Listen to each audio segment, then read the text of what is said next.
तो last year ही Matt Reeves की दी Batman काफ़ी ज़्यादा अच्छी मूवी रही और डीसी ने इसी मूवी के साथ हम लोगों को बैटमैन के अंदर का वो डिटेक्टिव दिखाया जो कि हमें काफ़ी लंबे समय से देखना था। और दी बैटमैन की सक्सेस को देखते हुए डीसी ने इस मूवी की ट्रायोलॉजी को रिलीज़ करने का भी फैसला कर लिया, यानी कि हमें काफ़ी जल्दी फिर से रॉबर्ट पैटिंसन वाला बैटमैन दिखने वाला है।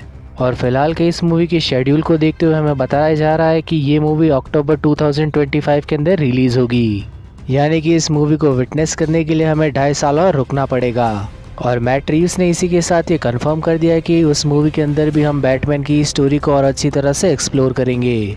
इसका मतलब ये कि हमें ये मूवी किसी भी विलन के एंगल से नहीं बल्कि बैटमैन की ही एंगल से दिखाई जाने वाली है। और पिछले पार्ट में जहाँ पर हमने रिडलर को एज ए विलन देखा था, इस बार हमारा विलन होने वाला है क्लेफेस। और काफी सारे लोगों को पता ही नहीं कि आखिर क्लेफेस एक किस तरह का विलन है, और इसीलिए मैं आप लोगों को क्लेफेस का भी ओरिजिन समझाना चाहता हूँ। तो डीसी कॉमिक्स के अंदर काफी बार क्लेफेस को रिप्लेस किया गया है और वहाँ पर एक शख्स से ज्यादा लोग क्लेफेस बन चुके हैं।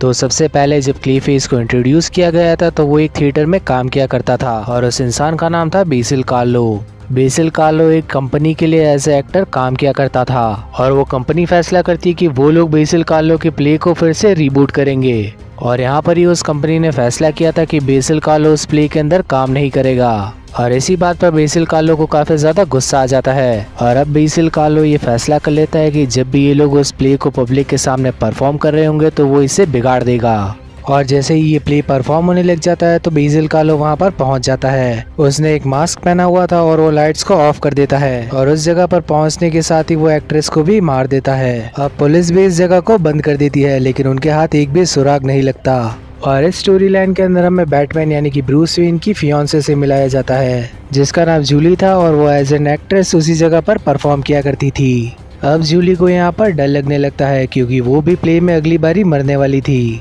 और इसी डर के कारण वो ब्रूस वेन के पास जाती है। और अब ब्रूस को जैसे ये बात पता लगती है तो वो इसकी इन्वेस्टिगेशन के अंदर लग जाता है और बैटमैन को यहाँ पर पहले वाली एक्ट्रेस की बॉयफ्रेंड पर शक होने लगता है। अब बैटमैन जैसे इन्वेस्टिगेशन के लिए उस लड़की के बॉयफ्रेंड के घर पहुँचता है तो उसे उस एक्ट्रेस का बॉयफ्रेंड कबर्ड में फंसा हुआ मिलता है जो कि बस मरते हुए क्लेफेस का ही नाम ले रहा था। और उसको मरते हुए देख बैटमैन फिर से थिएटर के अंदर इन्वेस्टिगेशन करने जाता है और बैटमैन इस बार अकेला नहीं था, वो रॉबिन को भी अपने साथ इन्वेस्टिगेशन के लिए लेकर आया था और क्लेफेस भी उसी जगह पर मौजूद था जो कि पर्दे के पीछे छुप जाता है और इसी के चलते वो रॉबिन पर भी अटैक कर देता है।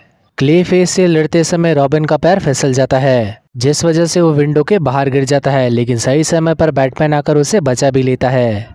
अगले दिन ब्रूस वेन की फियांसे यानी कि जूली का प्ले चल रहा था और क्लेफेस उसे उस प्ले के अंदर मारने आया था क्योंकि उसी की मौत जो होने वाली थी, लेकिन वक्त रहते वहां पर बैटमैन आ जाता है और जूली को बचा लेता है। और क्लेफेस को अनमास्क करने के साथ इन लोगों को पता चलता है कि वो तो बेसिल कार्लो है जो कि इसी थिएटर में काम किया करता था, लेकिन पुलिस को उसके बारे में पता नहीं चला क्योंकि वो इन्हीं लोगों के अंदर गुम जो हो गया था। 1961 के अंदर क्लेफेस को वापस रीइंट्रोड्यूस किया गया और इस बार इसके कैरेक्टर का नाम था मैक्स हैगन जो कि एक काफी ज्यादा कमाल का स्कूबा डाइवर था और इसी के साथ साथ उसे ट्रेजर हंटिंग का भी काफी ज्यादा शौक था और इसीलिए एक बार वो पानी में छुपा हुआ खजाना ढूंढने जाता है। उसे पानी के अंदर खजाना तो नहीं मिलता लेकिन वहाँ पर उसे मिल जाती है एलियन टेक्नोलॉजी और ये एलियन टेक्नोलॉजी थी प्रोटोप्लाज्म। अब उस चीज को टच करने के साथ ही उसके अंदर कुछ पावर्स आ जाती है और ये पावर्स थी कि वो अपनी बॉडी की शेप को कैसे भी चेंज कर सकता है। अपनी बॉडी को चेंज करने के साथ ही क्लेफेस काफी सारे बैंक्स के अंदर रॉबरी करता है, लेकिन आखिर में बैटमैन और रॉबिन मिलकर उसे पकड़ ही लेते हैं।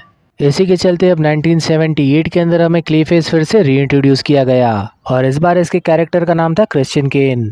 क्रिश्चियन एक साइंटिस्ट था जिसकी बॉडी पूरी तरह से डिफॉर्म थी। अपनी बॉडी को सही करने के लिए वो पुराने क्लेफेस का ब्लड सैंपल चुरा लेता है इस उम्मीद के अंदर कि शायद उसकी बॉडी सही हो जाए, लेकिन उसकी बॉडी की डिफॉर्मिटीज और भी ज्यादा बढ़ जाती है और उस ब्लड सैंपल के चक्कर में उसका टच भी पॉइजनस हो जाता है, यानी कि अब वो जिसे भी टच करेगा वो मारा जाएगा और उसके टच के पॉइजनस हो जाने की वजह से उसकी फैमिली भी मारी जाती है। इसी चक्कर में वो काफी ज्यादा पागल हो जाता है और एक दुकान के बाहर लगाए जाने वाली डमी डॉल को डेट करने लगता है और इस सब के चलते 1989 के अंदर हमें क्लेफेस फिर से इंट्रोड्यूस किया जाता है जहाँ पर क्लेफेस एक लड़की थी।